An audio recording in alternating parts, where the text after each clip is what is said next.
اصلا سعادت مردم شرفمند تاجیک است که هر سال مردم تاجیک با نامه هدایت و برنامه فردا آفرینی اساسگذار صلح و وحدت ملی پیشوای ملت پرزیدنت جمهوری تاجیکستان که چون پیام به مجلس عالی جمهوری تاجیکستان عنوان گرفته است شروع می‌کنند.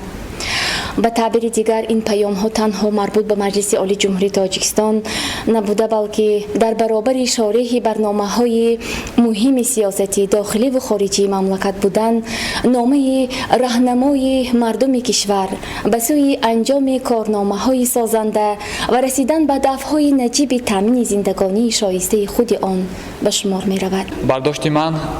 از آن همین است که در همین پیام هم پرزیدنت کشور دقت خاصه به جوانان دادند و یک چند نقطه های ذکر کردند که باز هم برای دستگیری جوانان در ساحه سیاست، در ساحه اجتماعیات و اقتصادیات خیلی هم نظررس است و من خوشحال از آن گردیدم که از امروز پیام نقشه 7 ساله پرزیدنت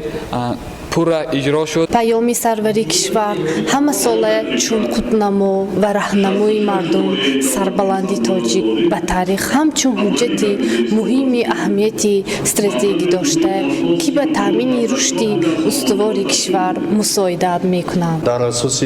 دستور سپارش‌ها و نقشه چاره‌بینی‌هایی که در اساس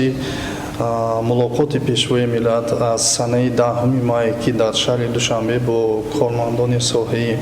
مالیه، انداز، گمرک، سرمایه گذاری و بانکداری گذشته بودند. کمیسیه ها کار کرده ایستاده است. از جانب ریاستی انداز در ولایت سوق نیز با انداز سپرندگان دوام همین 9 ماه همین سال در مجموع 760 از جانب ریاستی انداز زیاده از 100 سمینار مشورت ها برگزار گردید که در آن یکی از مسئله های اساسی این جمع‌آوری فکر و پیشنهادهای انداز سپرندگان دایر به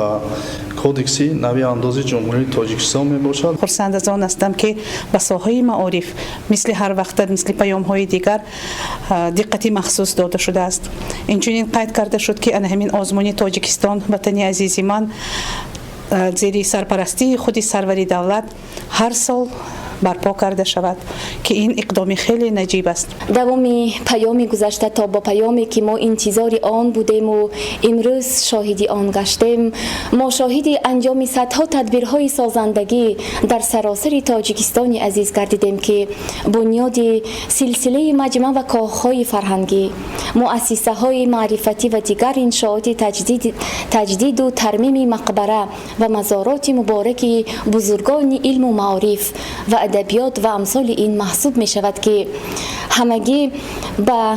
تأمین رشد امکانیت‌های سیاحی و هنرهای مردمی به عنوان یک از پدیده‌های مهم جلب توجه سیاحان خارجی در کشور ما نقش مهم گذاشتند. چنانه که سال گذشته اعلام کرده بودند هدف چهارم استراتژی تاجیکستان این صنعت کنی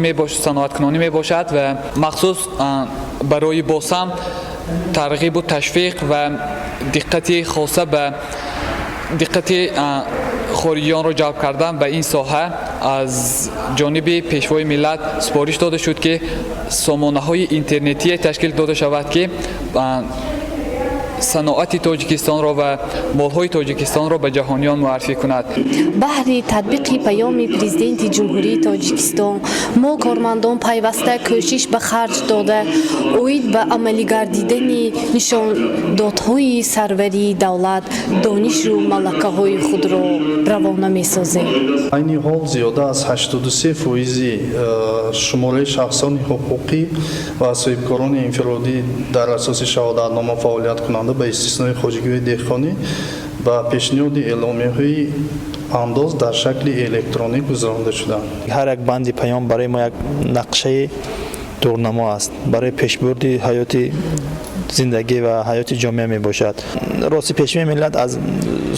ساختمان خیلی اظهار روزگی بیان کردند که امروز حتی یک سخنی بسیار یک سخنی گفتن که پیشوای معظم ملت که مردم تاجیک تا میتواند خانه های طرح ملی پوشید و به نسل آینده خود باقی گذارید. قید کردن لازم است که در برآمد خود جناب عالی اوید به سیاست пешгирифтаи худ дар сиёсати дохилӣ ва хориҷа вазифагузорӣ карданд ва қайд карда шуд ки ин сол дар муассисаҳои таълимӣ бояд новобаста аз шакли моликаташон ба омӯзиши фанҳои риёзӣ, табиатшиносӣ диққати махсус диҳанд ва бояд ки 20 соли ин фанҳоро эълон карданд ва ба ин масъала бояд мо диққати махсус диҳем.